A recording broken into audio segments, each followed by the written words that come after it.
The air in the grand ballroom was thick with the scent of lilies and expensive perfume, a suffocating combination that clung to the back of Leo's throat. He stood near a marble column, a ghost in a black uniform, his sole purpose to remain invisible while being perpetually observant. Hundreds of people, draped in silk and jewels, drifted through the opulent space, their laughter like the clinking of fine crystal, distant and cold.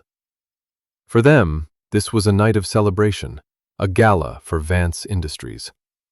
For Leo, it was just another Tuesday, another 6 hours on his feet, another shift that paid for his son's daycare and the perpetually overdue electricity bill. He shifted his weight, the soles of his worn shoes complaining softly against the polished floor. His gaze swept the room, a practiced, detached motion that catalogued empty glasses and discarded canapé napkins. But his mind was elsewhere. It was in a small, cluttered apartment across the city, where a 5-year-old boy, with his own eyes, was hopefully sleeping soundly under the watchful, if slightly weary eye of his friend Mia. Beneath the crisp cuff of his uniform shirt, a thin, multicolored braid of yarn pressed against his skin. Sam had made it for him last week, a super brave bracelet for when Daddy had to work late. Leo touched it now, a secret, grounding gesture. It was a tangible piece of his real life, a vibrant, messy, love-filled world that felt galaxies away from this sterile ballroom. He was a father, a storyteller, a builder of magnificent pillow forts. Here he was just a server, a function. A hush fell over the crowd, a subtle shift in the room's energy that pulled Leo from his thoughts. The conversations didn't stop, but they lowered in volume, a collective turning of heads toward the grand entrance. Alistair Vance had arrived. He moved through the room, not like he owned it, but like he was its center of gravity, the discreet deference of the city's most powerful people, a tangible force pulling them into his orbit. He was tall, dressed in a tuxedo so perfectly tailored, it seemed less like clothing and more like a second skin. His hair was dark, shot with threads of silver at the temples that caught the light of the chandeliers. His face was a study in controlled lines and sharp angles, handsome in a way that felt more like a classical statue than a living man. Austere, formidable, and entirely unapproachable. Leo had seen him before, of course, in photographs and on the news. The reclusive billionaire, the genius innovator, the man whose decisions could shape the city's skyline. But seeing him in person was different. The sheer weight of his presence was palpable, a low hum of power that vibrated in the air around him. He offered a tight, professional smile to a city councilman, his eyes remaining cool and analytical. He was a king in his court, and Leo was just part of the scenery. Alistair felt the familiar pressure of 100 pairs of eyes on him. It was a sensation he had grown accustomed to, the constant, low-level scrutiny that came with his name. He navigated the sea of sycophants and business rivals with an ease born of long practice, his posture erect, his expression a carefully constructed mask of polite interest. But inside, a profound weariness had settled deep in his bones. These events were a necessary part of his life, a performance he was required to give, but they drained him, leaving him feeling hollowed out and disconnected. His gaze swept the room, not looking for anyone in particular, but simply taking in the tableau. And then, for a reason he could not immediately articulate, his eyes snagged on a young man standing by a column, a server. The man was doing his job, his expression neutral, but there was something in his stillness, a quiet resilience that stood in stark contrast to the performative clamor around him. He saw the man's thumb brush against his own wrist, a small, private gesture that seemed to hold a world of meaning. Alistair felt a flicker of something unfamiliar, a pang of curiosity, a whisper of recognition for a loneliness that mirrored his own. He dismissed it, turning his attention back to the mayor, the moment forgotten as quickly as it had come. For Leo, the rest of the hour passed in a blur of collecting glasses and offering trays of champagne. He kept his head down, focusing on the simple, repetitive tasks. It was easier that way. It was safer, but safety was a fragile illusion. Well, well. Look what we have here. The voice was a shard of ice down Leo's spine. He froze, his hand tightening on the silver tray he held. He didn't have to turn around. He knew that voice. It was a sound that haunted his nightmares, a venomous whisper from a life he had fought so hard to escape. Slowly, he turned. Mark stood there, a predatory smile stretching his lips. He was dressed in a borrowed-looking suit that was just a little too tight across the shoulders, a glass of champagne held loosely in his hand. His presence here, in this place of impossible wealth and power, was so jarring it felt like a tear in the fabric of reality. "Mark," Leo said, his voice barely a whisper. "What are you doing here?" "Networking," Mark sneered, his eyes raking over Leo's uniform with contempt. "Unlike some of us, I'm moving up in the world, and you're still serving drinks. Pathetic." Leo's heart hammered against his ribs. He wanted to run, to disappear back into the anonymity of the crowd, but his feet felt bolted to the floor. "You need to leave," he managed, his voice shaking slightly. "I don't think so," Mark said, stepping closer, his voice dropping to a conspiratorial murmur that was somehow more menacing than a shout. "I saw you got a new place. Nice. Must be hard, though, all alone with the kid. You always were too weak to handle things on your own." Each word was a carefully aimed dart, striking at the core of Leo's deepest insecurities. He flinched. "Leave us alone, Mark." Mark's smile vanished. His eyes hardened. "You don't get to tell me what to do. Not anymore."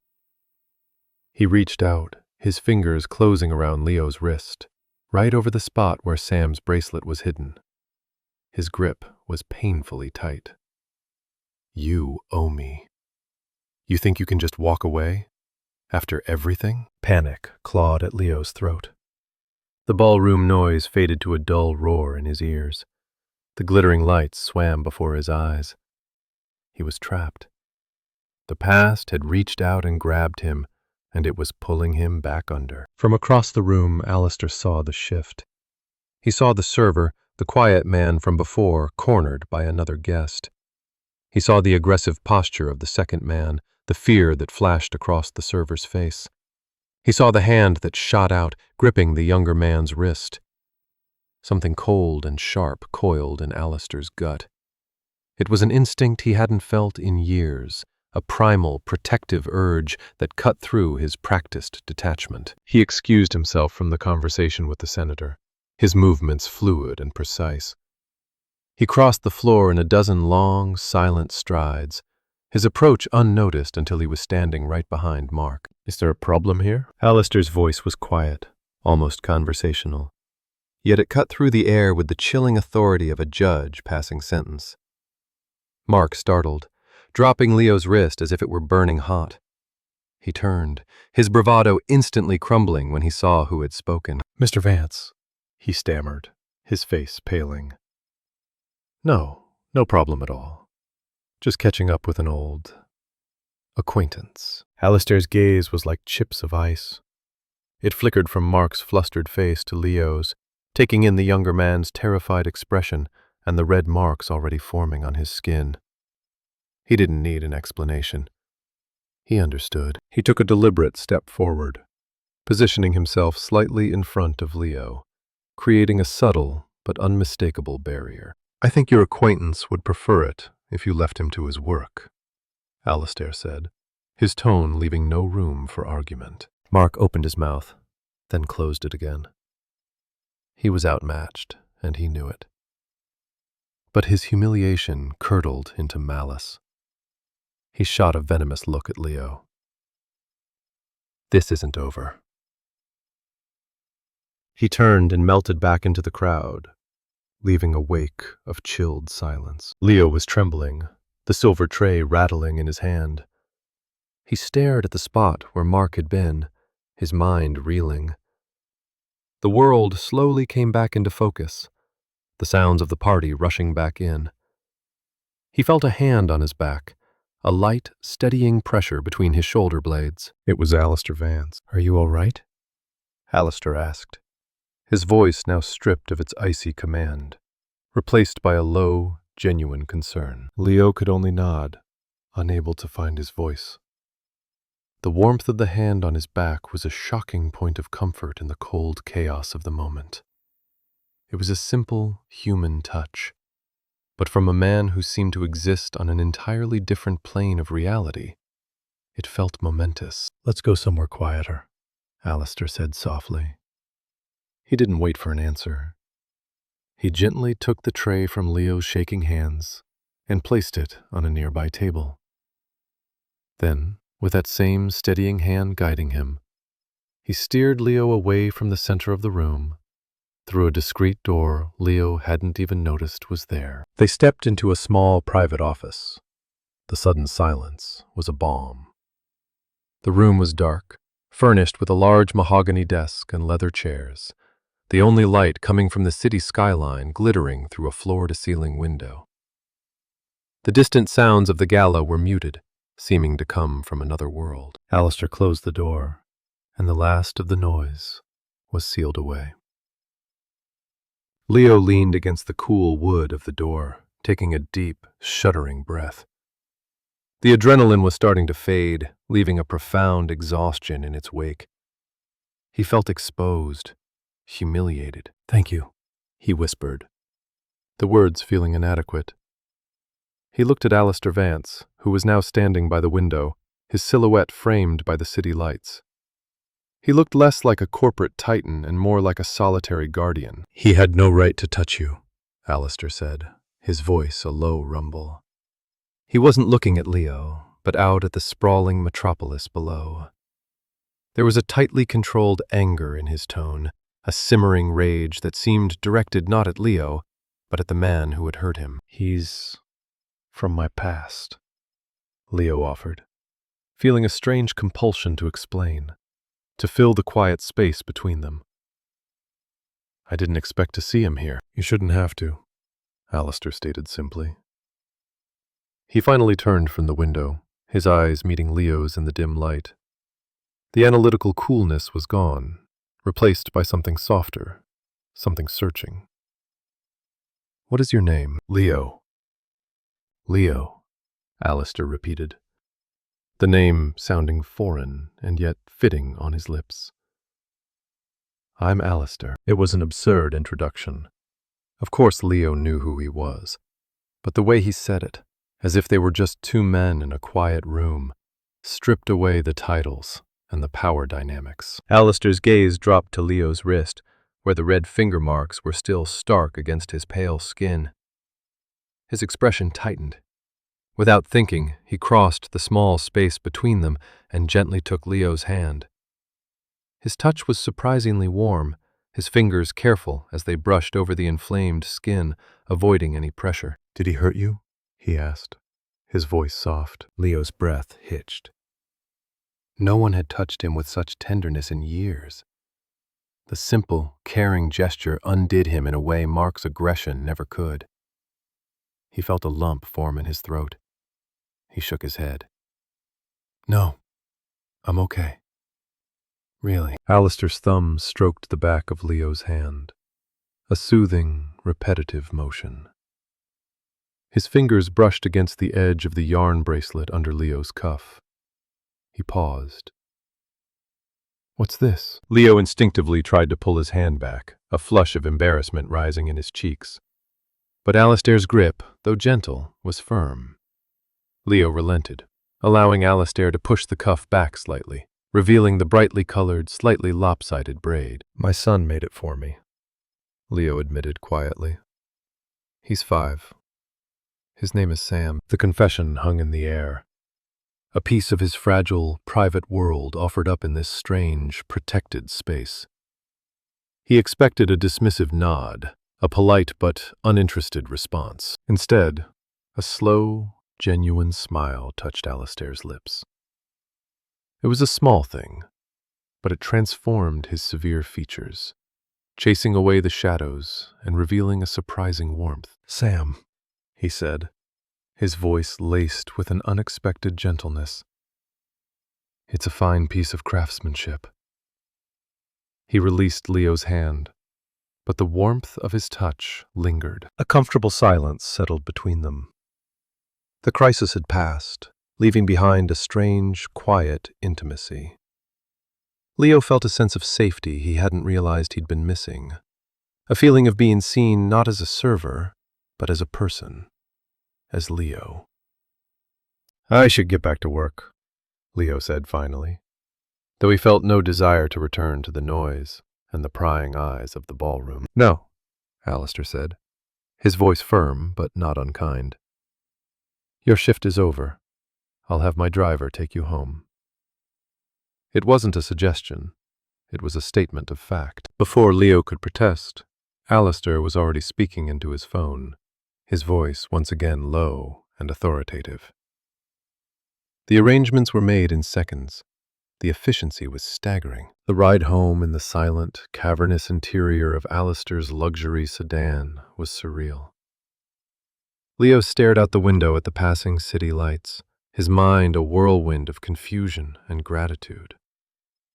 Alistair sat beside him, a silent, imposing presence, but the space between them no longer felt charged with intimidation.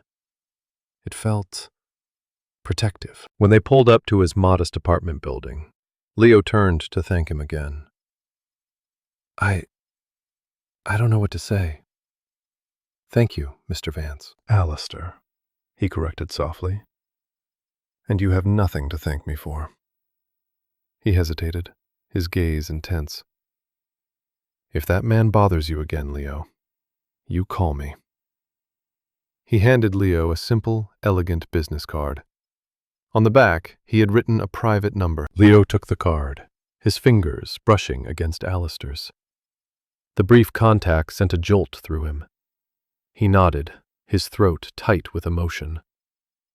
"I will. Good night, Alistair." He watched the car pull away, a sleek black shadow disappearing into the night. He stood on the pavement for a long moment, the cool night air on his face, clutching the small, heavy card in his hand. The world felt tilted on its axis.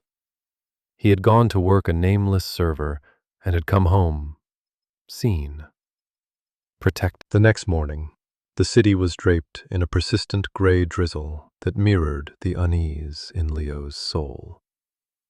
He tried to push the events of the previous night into a neat box labeled "Bizarre One-Time Occurrence." But the memory of Alistair's touch, the low timbre of his voice, kept replaying in his mind. And then there was the lingering fear of Mark. Sam, however, was a whirlwind of pure, unadulterated sunshine, oblivious to the storm clouds in his father's head. He was sitting at their small kitchen table, meticulously coloring a dinosaur purple. "Daddy, can we go to the park after school?" he asked, not looking up from his masterpiece. "Mia said there are new ducks in the pond." "We'll see, buddy," Leo said, forcing a smile as he packed Sam's lunch. "It depends on the rain." A sharp knock on the door made him jump. His heart leaped into his throat, the immediate, sickening fear that it was Mark flooding his system. He motioned for Sam to stay quiet and crept to the door, peering through the peephole. His breath caught. It was Alistair Vance. He was standing in the drab hallway of Leo's apartment building, dressed not in a tuxedo, but in a simple, well-fitting gray sweater and dark trousers. He looked utterly out of place, a hawk in a sparrow's nest. And yet, Leo's fear instantly evaporated, replaced by a wave of stunned disbelief. He opened the door. "Alistair?" Alistair offered a small, almost hesitant smile. "Good morning, Leo. I apologize for the intrusion. I was in the neighborhood." It was a transparently weak excuse, and they both knew it.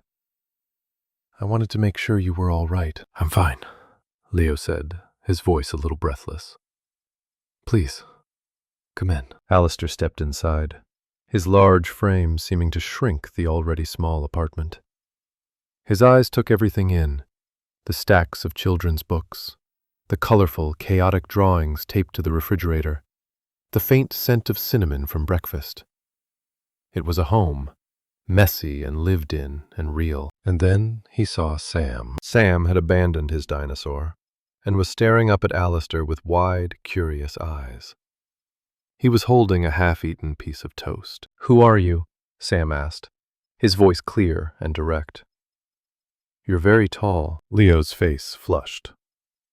"Sam, that's not polite." But Alistair chuckled. It was a low, warm sound that seemed to fill the room. He crouched down, bringing himself to eye level with the small boy. The movement was surprisingly fluid, devoid of the stiffness Leo might have expected. "My name is Alistair," he said to Sam, his voice gentle. "And you are right. I am very tall." Sam considered this for a moment. "My daddy is tall too, but you're taller." He took a step closer, his gaze unwavering. "Do you like dinosaurs?" "I find them fascinating," Alistair replied, his expression completely serious. "Especially the Tyrannosaurus rex, a remarkable apex predator." Sam's eyes lit up. "That's my favorite! He can eat all the other dinosaurs." He thrust his purple drawing toward Alistair. "I made this one. His name is Chompy." Alistair took the drawing with a reverence usually reserved for a priceless work of art. He studied it intently. "Chompy is magnificent," he declared. "A very fine Tyrannosaurus." Leo watched the exchange, his heart aching with a strange mix of emotions. He had never seen anyone, other than himself or Mia, connect with Sam so instantly. Alistair wasn't talking down to him. He was speaking to him as an equal, a fellow dinosaur enthusiast. In that moment, the intimidating billionaire vanished, replaced by a man of quiet kindness and surprising warmth.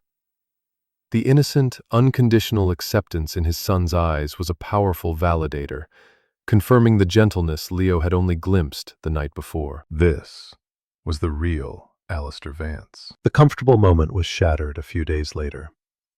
Leo was at work when Mia called, her voice tight with panic. "Leo, you need to see this." She sent him a link to a sleazy online gossip blog. The headline was explosive. "Vance Industries CEO's secret lover? Mystery man at gala sparks rumors." Below it was a blurry photograph, taken from across the ballroom. It showed Alistair with his hand on Leo's back, steering him away. The angle was deceptive, making the protective gesture look intimate, conspiratorial. The article was a cesspool of innuendo and speculation, painting Leo as a gold digger and Alistair as a predator. It quoted an anonymous source, unquestionably Mark, who hinted at a volatile history and a troubled young man. Leo felt sick. The words swam before his eyes. This was so much worse than he could have imagined. Mark wasn't just trying to hurt him. He was trying to destroy him. And he was dragging Alistair Vance down with him. The corporate world was ruthless. A scandal like this could damage Alistair's reputation, his company. His phone rang again. It was the private number from the back of the business card. "Leo." Alistair's voice was calm, but there was a hard edge to it. "I've seen it. Don't read it. It's poison." "Alistair, I am so sorry," Leo choked out, his voice thick with shame. "This is my fault. That man, Mark." "This is not your fault," Alistair interrupted, his tone leaving no room for argument. "This is his, and I will handle it. But right now, my only concern is you and Sam." He paused. "I don't think you're safe in your apartment. He knows where you live. He's unpredictable." "What are you saying?" Leo asked, a new kind of fear creeping in. "I'm saying I want you and Sam to come and stay with me," Alistair said. "My home is secure. completely private. He won't be able to get anywhere near you. Please, Leo, let me keep you safe." The offer was staggering, overwhelming. To enter Alistair's world, not just for a moment, but to live in it? It was insane. But the thought of Mark showing up at his door, of Sam being frightened, that was a fear that eclipsed all others. "Okay," he whispered. "Okay." 2 hours later, a discreet black car was waiting for him and Sam outside their building. They had only 2 small bags packed. It felt like they were fleeing, becoming refugees from their own lives. Alistair's home was not a house, but a penthouse that occupied the entire top floor of the tallest residential building in the city. The private elevator opened directly into a sprawling living space with panoramic views of the skyline. The apartment was a masterpiece of minimalist design, all clean lines, cool tones, and polished surfaces. It was beautiful, but it felt as sterile and untouched as a museum. It was a space designed for one person, a fortress of solitude. "Wow," Sam breathed, his face pressed against the glass. "We're in the clouds." Alistair was waiting for them. He had changed into casual clothes, and his posture seemed less rigid here, in his own space. "Welcome," he said, his smile a little uncertain, as if he wasn't quite sure how to be a host. "I've had a room prepared for Sam, and one for you. Let me show you." The room for Sam was a child's dream. It was filled with brand new toys, books, and an art easel. In the center was a bed shaped like a rocket ship. Sam gasped, his eyes as wide as dinner plates. "A rocket ship bed!" he shrieked with delight, immediately climbing in and starting to press imaginary buttons. Leo stared, speechless. "Alistair, you didn't have to do all this." "I wanted to," Alistair said simply, watching Sam with a soft expression. "I wanted him to feel comfortable, to feel happy here." The days that followed were a strange blend of tension and tranquility. Outside the penthouse walls, the storm of rumors raged. Alistair's PR team was working overtime, and the Vance Industries board was in an uproar. But inside, a quiet domestic rhythm began to form. Leo, used to always being busy, found himself with little to do. He cooked, finding comfort in the familiar ritual of preparing meals in Alistair's state-of-the-art kitchen. He discovered that the formidable CEO had a surprisingly limited diet, consisting of coffee and whatever his assistant ordered for him. Leo started leaving meals for him, simple, hearty dishes that Alistair would eat at his desk while working late into the night. Alistair, in turn, began to emerge from his study. He would appear in the evenings to read bedtime stories to Sam. His deep, steady voice was perfect for it, and Sam would listen, rapt, until he drifted off to sleep. Leo would watch from the doorway, his heart twisting with an emotion he couldn't name. He was seeing a side of Alistair that no one else in the world knew existed. The gentle storyteller, the patient playmate, the man who could discuss the aerodynamics of a paper airplane with the same intensity he applied to a corporate merger. One evening, Leo found Alistair standing by the window, staring out at the rain-streaked city. The weight of the world seemed to be on his shoulders. The scandal was taking its toll. "You should go back to your life," Leo said softly, his voice full of guilt. "I'm ruining everything for you." Alistair turned to him, his eyes dark with an unreadable emotion. "You are not ruining anything, Leo. You are an unexpected variable, and not an unwelcome one." He took a step closer. "This place was just a space before you and Sam arrived. An empty, quiet shell. Now," he gestured around the room, where one of Sam's toy dinosaurs lay abandoned on a plush rug. "Now it feels like a home." The raw honesty in his voice stole Leo's breath. They stood there, suspended in the quiet intimacy of the rain-swept night, the unspoken feelings between them crackling in the air like static electricity. The line between protector and protected, between host and guest, was blurring into something far more complex and far more terrifying. The pressure continued to mount. The gossip blog published another story, this time with a grainy photo of Mark outside Leo's old apartment building, his expression menacing. The article spun a false narrative of a protective ex-boyfriend worried about Leo's involvement with a powerful, older man. Mark was playing the victim, and the world was starting to believe him. Leo felt like he was suffocating. The penthouse, once a sanctuary, was beginning to feel like a gilded cage.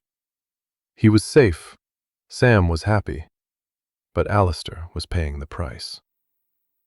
He heard the hushed, tense phone calls Alistair took with his lawyers and his board of directors.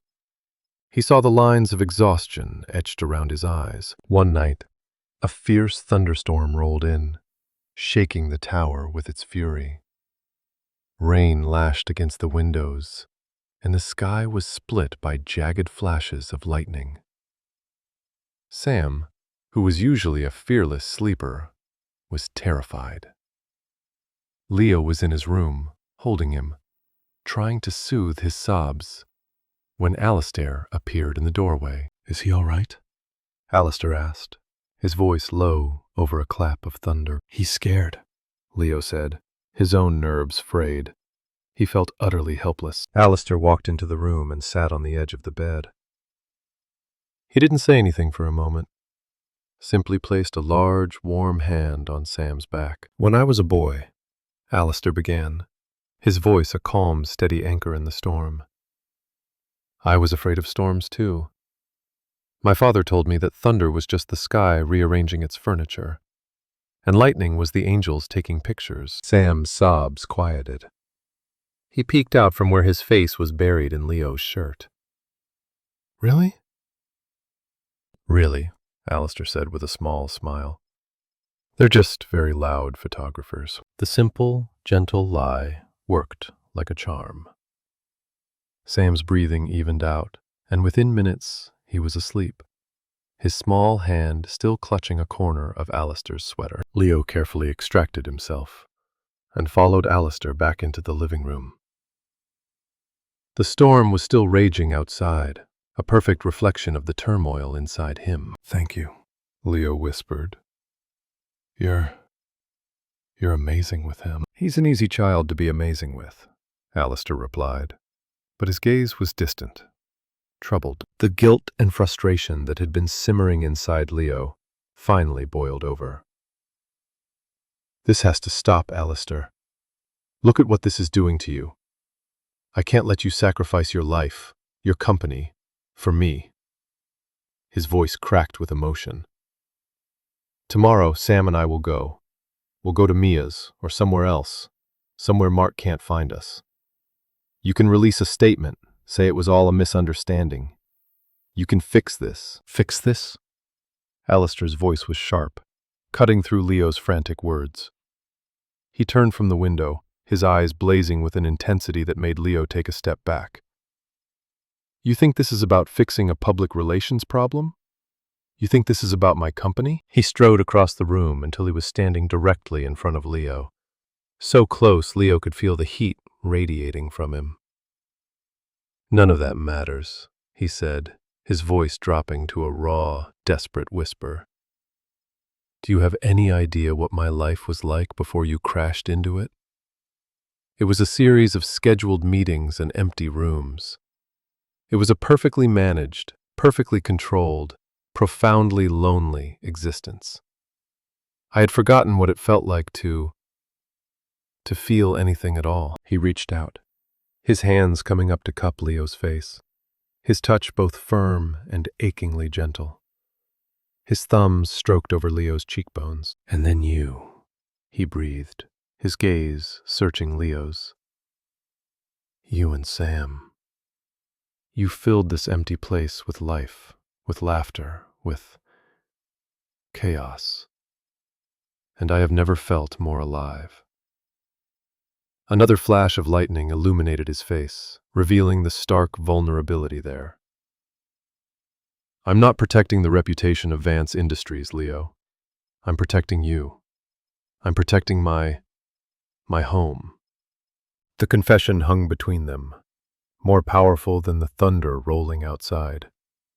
The carefully constructed walls around Alistair Vance had crumbled, and the man left standing was filled with a longing so profound it was heartbreaking. He was confessing not just an attraction, but a deep, fundamental need. Leo's own defenses shattered. The tears he had been holding back for days finally fell. "Alistair," he whispered, his voice thick with unshed emotion. "I never forgot," Alistair murmured, his voice husky. "That first night, in my office, I never forgot how your hand felt in mine, how fragile, and yet how strong." He leaned in, his forehead resting against Leo's. "Tell me to stop, Leo. Tell me this is all in my head." "I can't," Leo choked out, his hands coming up to grip Alistair's wrists. "It's not." That was all the permission Alistair needed. He tilted his head, and his lips met Leo's. It was not a kiss of frantic passion, but of deep, soul-shattering certainty. It was slow and deliberate, a communication that went far beyond words. It tasted of rain and longing, and the quiet desperation of two lonely souls finally finding a safe harbor. It was a kiss that promised protection, a kiss that sealed a silent vow. The storm raged on outside, but in the center of it, in the heart of the penthouse in the clouds, everything was finally, perfectly still. In the quiet aftermath of the storm, both literal and emotional, a new sense of purpose settled over Alistair. The vulnerability he had shown had not weakened him, it had focused him. He was no longer just managing a crisis, he was fighting for his future. The next morning, he moved with a chilling efficiency that Leo had only glimpsed before. He assembled his legal team not for damage control, but for a surgical strike. They gathered evidence, security footage from the gala showing Mark's aggression, screenshots of the thinly veiled threats Mark had sent Leo months ago, a sworn statement from the bartender who had witnessed the confrontation. It was a swift, overwhelming display of power, but it was wielded not as a cudgel, but as a shield. Within 48 hours, they had a restraining order against Mark, legally barring him from coming anywhere near Leo or Sam. Simultaneously, Alistair's PR team released a carefully worded statement. It didn't deny his connection to Leo. Instead, it reframed the narrative entirely. It spoke of a valued employee being harassed by a dangerous ex-partner and a CEO stepping in to ensure their safety. It was accompanied by a single, damning piece of evidence, a clear audio recording from the gala's security system, capturing Mark's threatening words to Leo. The story changed overnight. The salacious rumors evaporated, replaced by a narrative of corporate responsibility and personal integrity. Mark was exposed as a manipulative abuser, and Alistair Vance, the cold billionaire, was suddenly seen as a protector, a hero. The antagonist was neutralized, not with a whisper, but with the undeniable weight of the truth. With the external threat gone, the reason for Leo and Sam to be at the penthouse vanished. The air grew thick with unspoken questions. The safety of the arrangement was no longer a necessity. It was now a choice. A few days later, Leo found Alistair in his study, the morning sun streaming through the windows. The city below was bright and clear. The storm had passed. Leo's heart was in his throat. He had packed their 2 small bags that morning, a painful echo of their arrival. It was the right thing to do. He had to give Alistair his life back. "The restraining order is in place," Leo said quietly, standing in the doorway. "We're safe now. Thank you, Alistair, for everything." He took a breath. "Sam and I will be out of your way by this afternoon. We can stay with Mia until I find a new place. Alistair looked up from his paperwork. His face was unreadable, his expression calm. He slowly stood up and walked around the desk to face Leo. You think this was about keeping you out of my way? He asked, his voice soft. It was about keeping us safe, Leo countered, his resolve wavering under Alistair's intense gaze. And we are. Your life can go back to normal now. I don't want it to, Alistair said simply. I don't want my old normal. I've spent the last week canceling it. Leo stared at him, confused. What do you mean? I mean, I have postponed the merger negotiations in Tokyo indefinitely. I have delegated the quarterly review to my executive vice president. I have cleared my calendar for the next month. He took a step closer, closing the remaining distance between them. My life is no longer in boardrooms in other countries, Leo. It's here, in this room, with you. The sheer magnitude of what he was saying settled over Leo. These were not small gestures. For a man like Alistair, they were seismic shifts, a complete reordering of his universe. You can't do that, Leo whispered, overwhelmed. Your company... My company will be fine, Alistair said, a ghost of a smile on his lips. It's run by very competent people. For the first time, I'm choosing to believe that. He reached out, his hand gently taking Leo's. The only choice I care about right now is this one. Is our one? He brought Leo's hand to his lips and pressed a soft kiss to his knuckles. Don't go, Leo. Stay. Not because you need my protection, but because I need your chaos. I need Sam's dinosaur drawings on my refrigerator. I need the smell of your cooking in my kitchen. I need you. The words were a balm on every wound, a suture for every old break in his heart.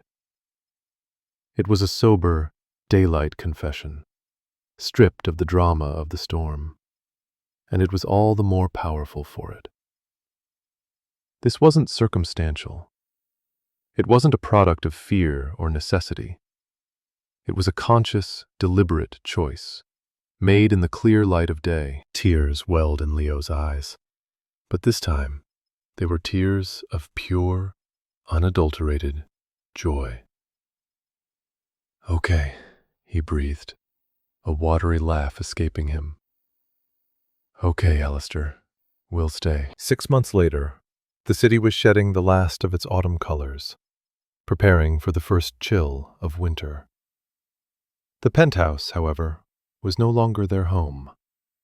It had served its purpose as a fortress, but a fortress was not a place to build a family. Their new home was a brownstone on a quiet, tree-lined street, with a small backyard perfect for a 5, almost 6-year-old boy. It was a house filled with light and laughter and the comfortable clutter of a life being truly lived. Sam's drawings were not just on the refrigerator. They were framed and hung on the walls as treasured art. On a crisp Saturday afternoon, the three of them were in the backyard, working on a project. Alistair, dressed in an old sweater and jeans, was on his hands and knees in the dirt, patiently showing Sam how to plant tulip bulbs that would sleep through the winter and emerge in the spring. Leo sat on the back steps, a mug of warm cider cradled in his hands, watching them. The sight was so ordinary, so beautifully domestic, that it made his heart ache with happiness. The powerful, intimidating CEO was gone, replaced by a man who explained the science of photosynthesis to a child with rapt attention, his face smudged with dirt. Sam, having successfully planted a bulb, patted the soil and looked up at Alistair. When I get married, I'm going to have a house with a yard just like this, he announced, with the solemnity of a king. Alistair smiled, his eyes crinkling at the corners. That sounds like a good plan. Who are you going to marry? Sam thought for a moment. Probably Chloe from my class. She shares her crayons. Alistair chuckled and looked over at Leo. His eyes filled with a warm, private light that was meant only for him. Leo smiled back, a silent conversation passing between them that spoke of shared futures and crayon-sharing fiancés. Later that evening, after Sam was tucked into his bed, a regular bed, the rocket ship having been honorably retired, Leo and Alistair stood in the quiet living room, the low light of a lamp casting a warm glow over them. A fire crackled in the hearth, a comforting, steady sound. Leo leaned against Alistair, his head resting on his chest, listening to the steady beat of his heart. Alistair's arms wrapped around him, holding him close. It was a familiar, perfect feeling. "He seems happy here," Alistair murmured into Leo's hair. "We both are," Leo said, his voice soft. He tilted his head back to look up at Alistair. "It still feels like a dream sometimes." "It's not a dream," Alistair said, his voice firm with certainty. He gently brushed a stray curl from Leo's forehead. His gaze was soft, filled with a love so deep and steady it felt like the bedrock of the world. A playful smile touched Leo's lips. He reached up and straightened the collar of Alistair's shirt, his mind drifting back to that first terrifying night at the gala, the night that had somehow led them here. "Pretend you're my husband," Leo whispered, the words a teasing echo of a crisis long past, a callback to the public performance that had started it all. Alistair's expression softened into one of overwhelming tenderness. He leaned down, his lips brushing against Leo's, a feather-light touch that sent a shiver through him. "I don't have to pretend," he murmured against his mouth. He then captured Leo's lips in a slow, gentle kiss. It was a kiss that held no desperation, no uncertainty, only the quiet, profound promise of 1,000 more Saturday afternoons, a lifetime of bedtime stories, and a love that was, finally, as real and as solid as the house they had built into a home. It was the seal on their commitment, the final, beautiful reaffirmation that they were no longer strangers, no longer pretending, but a family, forever.